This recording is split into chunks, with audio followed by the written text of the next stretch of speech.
नमस्कार. सर्वप्रथम मी योग अँड नॅचरोपॅथी सेंटरतर्फे रंगपंचमीच्या होळी या सणाच्या हार्दिक हार्दिक शुभेच्छा. तर आपण इथे जमलेलो आहोत कशासाठी? सर्वात अगोदर होळी हा सण कशासाठी सेलिब्रेट केला जातो? तर रंगपंचमी हा सणामध्येच रंग आहे. तर जेवढे जास्त रंग असतील, आपण जेवढे डोळ्याने रंग बघू तर तेवढंच आपल्या ब्रेन फ्रेश होण्यासाठी पण मदत होते आणि हॅपीनेस सिक्रेट होतो. तर ही भारतीय संस्कृती, भारतीय परंपरेनुसार रंगपंचमी हा सण सेलिब्रेट केला जातो कित्येक वर्षापासून.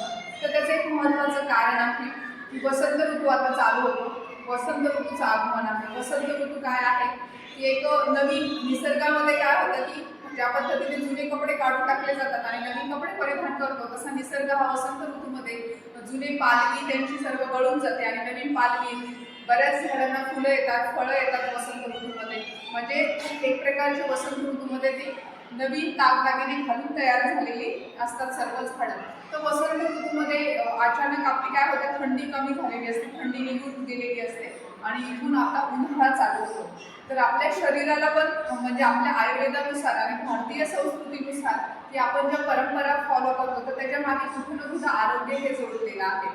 तर वसंत ऋतूमध्ये रंगपंचमी हा सण पहिला सण आहे. तर याच्यामध्ये रंग खेळले जातात. तर जसं निसर्ग वेगवेगळ्या रंगाने भरतो, जसं की पळसाची पानं पहा, सगळे पानं निघून गेलेले असतात आणि त्याला फुलं येतात इतके सुंदर दिसायला, डोळ्याला किती छान दिसतात. तसंच हा वसंत ऋतूमध्ये रंगपंचमी हा सण पहिला सण आहे. या सणाचं महत्त्व खूप आहे. जसं याच्यामध्ये रंग खेळले जातात, वेगवेगळे रंग दिसतात आपल्या डोळ्याला वेगवेगळे रंग बघितल्याच्या नंतर आपलं ब्रेन फ्रेश होतो, हॅपीनेस सिक्रेट होतो.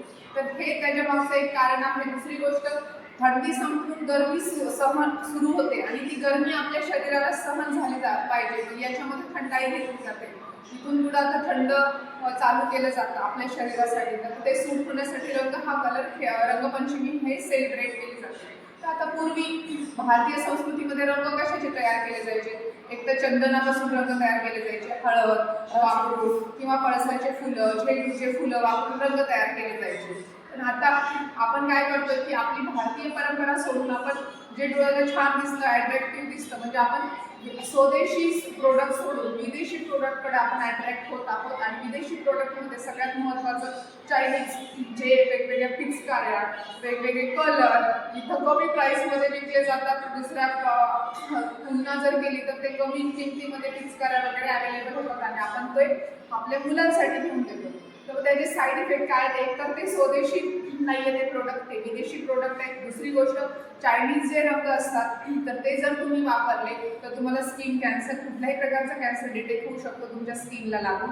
दुसरी गोष्ट, तुमच्या मुलांना तुम्ही मार्केटमधले जर कलर देत असाल तर डोळ्याला जर लागले तर तात्पुरता आंधळापणा पण येऊ शकतो किंवा कायमचा आंधळा किंवा डोळ्याची ॲलर्जी पण तयार होऊ शकते. पुन्हा तुम्ही कलर जर वापरत असाल मार्केटमधले तर नाकामधून तोंडामध्ये गेले, नाकामधून श्वासनलिकेत गेले तर लंग सिस्टीम रिलेटेड कुठलेही त्रास तयार होऊ शकतात. कोणाला तर दमासुद्धा डिटेक्ट होऊ शकतो. हे इतके केमिकल्स आहेत मार्केटमधल्या कलरचे. तर हे पर्यावरणपूरक आहेत का? तर नाही, पर्यावरण घातक आहेत हे रंग. तर माझा एवढाच मॅसेज आहे सर्वांना याच्यामधून की तुम्ही रंगपंचमी तर सेलिब्रेट करा, विथ फॅमिली करा, फ्रेंड करा, पण तुम्ही घरी बनवलेले कलर वापरा. मार्केटमधले कलर तुम्हाला वेगवेगळ्या प्रकारचे कॅन्सर डिटेक्ट करू शकतात, लंग सिस्टीम रिलेटेड, श्वासाच्या रिलेटेड आजार तयार करू शकतात, तुमची नजर पण कायमची घालवू शकतात. त्याचबरोबर तुमचे नाकातोंडातून जर तुमच्या पोटात जर जात असतील, आता पहा मार्केटमधले कलर लगेच धुतले तर निघतात का? नाही, 8-8 दिवस आपल्या हाताला असतात. ते आपल्या खाण्यातून आपल्या पोटात गेले तर आपले किडनी, मूत्राशय वगैरे पण डॅमेज होऊ शकतात.